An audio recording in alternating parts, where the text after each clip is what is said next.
Okay, so hello everyone, this is Akshay here, and let us start with today's GFG period streak. And today's question name is Maximum Diamonds. It is an easy category of question. Let us read the question and we can think of the different approaches if possible. Okay, so there are n bags given with the diamonds in them. काफी महंगा bag होगा यार. The ith of these bags contain A of I diamonds. Okay, if you drop an A of I diamonds, it will change to A of I by 2. Okay, and you gain A of I diamonds. ठीक है, तो मतलब let's say हमारे पास ये 7 है, अगर हम इसको ड्रॉप करते हैं तो 7 डायमंड्स हमारे पास आ जाएंगे और ये 7 रिप्लेस हो जाएगा 7/2 दैट इज 3 से. ठीक है. So dropping a bag takes 1 minute. Find the maximum number of diamonds that you can take if you are given k minutes. ठीक है, तो हमें मतलब k टाइम्स ऑपरेशन करना है सच दैट हम एक मैक्सिमम बैग को उठाएंगे और उस मैक्सिमम बैग में जितने भी डायमंड्स होंगे वो हमारे पास आ जाएगा और those particular diamond will be converted into diamond by 2. Correct. ठीक है, तो एक एग्जांपल को देखते हैं यार तुरंत से. 21742. इसके लिए हम लोग सॉल्व करते हैं ओपन बोर्ड पे. So we have the elements as just a second. So it is 2 1 7 4 2 where n is equals to 5 and k equals to 3 is given, right? तो सबसे ब्रूट फोर्स अप्रोच क्या होगी यार कि हमें मैक्सिमम सम चाहिए, तो डेफिनेटली हम मैक्सिमम वाले डायमंड को ही उठाएंगे, राइट? तो हम पहले सबसे पहले मैक्सिमम को उठाएं तो क्या हो गया 7, राइट? और ये 7 बदल जाएगा 3 में और हमारे पास आंसर में हो जाएगा 7 प्लस द रेस्ट अभी जो नेक्स्ट इटरेशन होगा. Now which is the maximum element? Maximum element means 4, तो मैं 4 को उठाऊंगा और इसको मैं कन्वर्ट कर दूंगा 4 से 4/2 से. Now what's the since k equals to 1 here, k equals to 2 here, हमें बस एक थर्ड टाइम ऑपरेशन करना है. What is the maximum now? Maximum is 3. Let us convert this 3 into 3/2 that is equals to 1 and we will add this 3 here. तो 7 + 4 11 + 3 14. Correct. तो ये हमारे पास expected output D match हो गया है. एक बार देख लेते हैं. ठीक है, 14 इसका आंसर है. तो हमें यही करना है यार. ये तो बात सिद्ध हो गई, इनपुट एंड आउटपुट मैच हो गया. बट हम करें कैसे? ठीक है, तो ब्रूट फोर्स क्या होता है यार कि जो भी हमने सोचा, अभी जो क्वेश्चन दे रखा है उसी को कर दो, इररिस्पेक्टिव ऑफ कि तुम कितने फॉर लूप इस्तेमाल कर रहे हो, कितने नेस्टेड फॉर लूप, उससे में मतलब नहीं है. जो भी क्वेश्चन ने बोला कर दो, that is your brute force. ठीक है, तो ब्रूट फोर्स क्या हो जाएगा कि हमें k टाइम्स इटरेट करना होगा, right? And we will sort the array for the k times, we will sort the array, क्योंकि तभी हमें पता चलेगा कि लार्जेस्ट कौन सा है, राइट? नहीं तो हमें इटरेट करके बार बार निकालना पड़ेगा. करेक्ट. तो हम ये भी कर सकते हैं कि k टाइम्स हम एक लूप चलाएं and then we have, instead of sorting it, we run a for loop of n times, we get the maximum element और मैक्सिमम एलिमेंट को अपडेट कर दें मैक्सिमम बाई 2. पहला स्टेप होगा कि इसको आंसर में इंक्लूड करो, answer plus equals to max, and दूसरा स्टेप होगा मैक्स बाई 2. करेक्ट. इसकी टाइम कॉम्प्लेक्सिटी क्या हो जाएगी? k star n. And the constraint is given you as 10 power 5. If you do it 10 power 5 into 10 power 5, this will give you as 10 power 10. So even if you are able to code this approach, we will get what? TLE. So we will not code this approach. ये visualize, finalize करना बहुत ही जरूरी है यार. ये confidence आपके में होना चाहिए कि although we are able to decide a approach, but we will not move ahead with the coding section. We will not waste our time there. So that is very crucial if you do a competitive programming or when you are in your OA, online assessment. तो ठीक है, ये तो पहली technique हो गई. दूसरी technique जो मैं बोल रहा था यार कि आप n भी कर सकते हो या फिर सॉर्ट भी कर सकते थे, बस लास्ट एलिमेंट हमारा आपका वो हो जाता. तो मेथड 2 एक कह सकते हैं कि we are sorting each and every time, तो k into n log n हो जाएगा. ये भी आप 10 पर 5 को पुट करोगे तो this will give you the TLE. ठीक है, तो ये सेकंड अप्रोच को एक बार कोड करके देख लेते हैं. फर्स्ट अप्रोच भी आप कर ही लोगे, that is not an issue, but फिर भी एक बार देख लेते हैं TLE आता है कि नहीं, जस्ट एक वेरीफाई करने के लिए. ठीक है, तो ये है हमारा मेथड 2 हो गया जो हमने डिस्कस किया था. हर बार सॉर्ट करेंगे, लास्ट एलिमेंट जो हमारा मैक्सिमम एलिमेंट होगा उसको निकालेंगे और उसको रिप्लेस कर देंगे बाय 2 से, and then we return the answer. तो डेफिनेटली TLE आ गया. ओके, ठीक है, तो मैंने दोनों approach, brute force approach code कर लिया. एक बार बस वेरीफाई कर लेते हैं. TLE आप देख सकते हो क्या आ रहा है. k स्टार n का अप्रोच है that we are running a loop for k times and for each and every iteration we are finding the maximum element using a for loop that is for which takes up to O of n time complexity, and then we are just maintaining the maximum and maintaining that index as well, because हमने जब वो maximum अपने answer में add कर लेंगे तो we have to reduce that particular maximum element by 2. that is why we are maintaining the index equals to 0. correct. और ये दूसरा approach that for each and every k we have to sort the array, take the last element as a maximum element and then again reduce that element by 2, and that's it. तो दोनों approaches में आपको TLE आ जाएगी, आप verify कर लेना. And now let us resume with the optimized one. ठीक है, तो एक बार नीड वापस से डिस्कस कर लेते हैं यार। नीड क्या है हमारे पास, कि हमारे पास एलिमेंट्स क्या गिवन है, एलिमेंट्स हमारे पास क्या गिवन था, 21742, 21742, this these are the elements.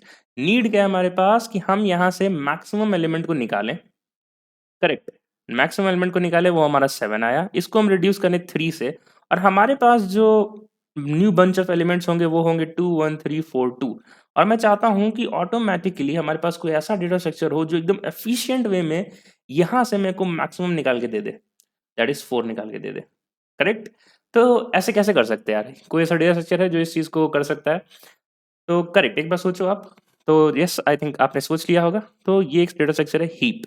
मैंने इसकी भी प्लेलिस्ट शुरू कर ली है, आप उसे देख सकते हो। तो हीप एक डेटा ऐसा डेटा स्ट्रक्चर है यार जो मेंटेन करता है इंटरनली, एक एरे से ये इंप्लीमेंट होता है। इंटरनली ये मेंटेन करता है इधर इधर इज अ मिन हीप और अ मैक्स हीप, ठीक है। तो अगर हम मैक्स हीप बना लेते हैं, लेट्स से अगर हम मैक्स हीप बना लेते हैं, तो ये सारे एलिमेंट्स अगर हीप में डाल देंगे तो वो कैसे दिखेगा हमारे पास दिखेगा 7 4 2 2 1। And if I just call pq dot peak, let's say priority queue का, इन जावा हीप को लिखने के लिए हमारे पास प्रायोरिटी क्यू से लिखना पड़ता है। And if you call pq dot peak तो 7 बाहर आ जाएगा, राइट। तो हम आंसर लिखेंगे, राइट, और हम उसमें डाल देंगे 7 प्लस, साथ ही साथ हम इस 7 को अपडेट कर देंगे 3 से, एंड ऑटोमेटिकली हम जब इस 3 को pq में डालेंगे तो ये heapify automatically in built function call करेगा, and it will again be arrange in the descending order, that is 4 3 2 2 1। Again हम यहाँ से द मैक्सिमम एलिमेंट उठा लेंगे pq डॉट पीक से 4, और इसको हम बदल देंगे इसके 4/2 2 से। अगेन जैसे ही हमने इस 2 को अंदर भेजा, ये अगेन heapify होगा, and then your elements will look like this 3 2 2 1।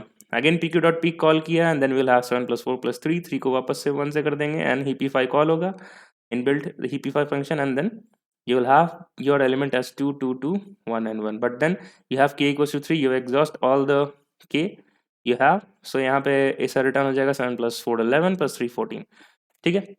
So I hope you able to make it out.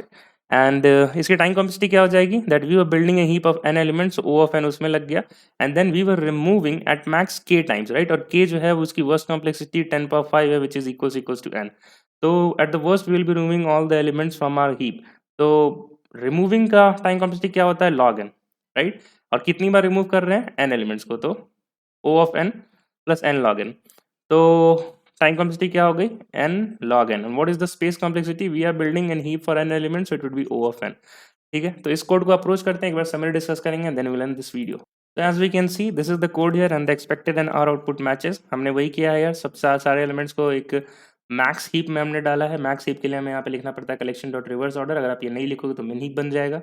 After adding all the elements, we are just iterating k times, and we are just removing the topmost element of from our priority queue, that will be by default the maximum element in our max heap, and then we are including it in our answer, and then we are again pushing the removed element by 2 into the priority queue again, and the internal heapify function will take care कि अगली बार जब pq dot remove call हो तो maximum element ही remove होगा, ठीक है। Let us hit the submit button। So since the time complexity is n log n, if you put 10 power 5 into log of 10 power 5, it would be definitely less than 10 power 8, and that is why our solution will get submitted this time।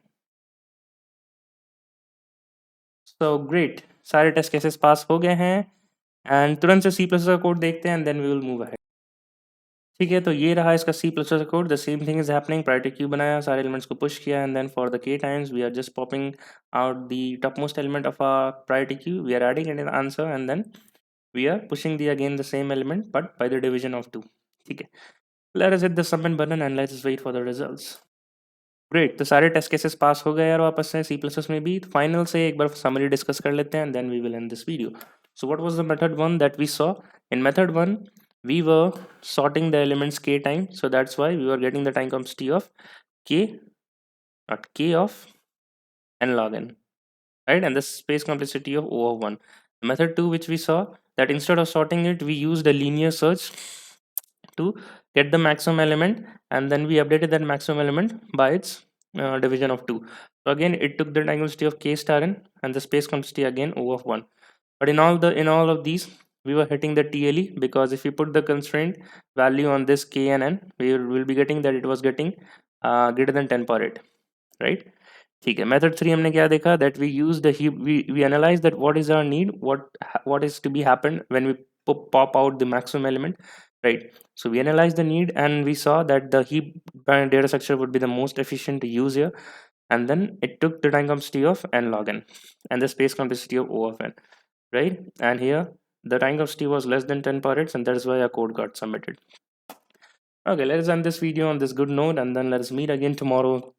Most GFGPU to this week. Till then, keep learning, keep going. Bye bye, and take care.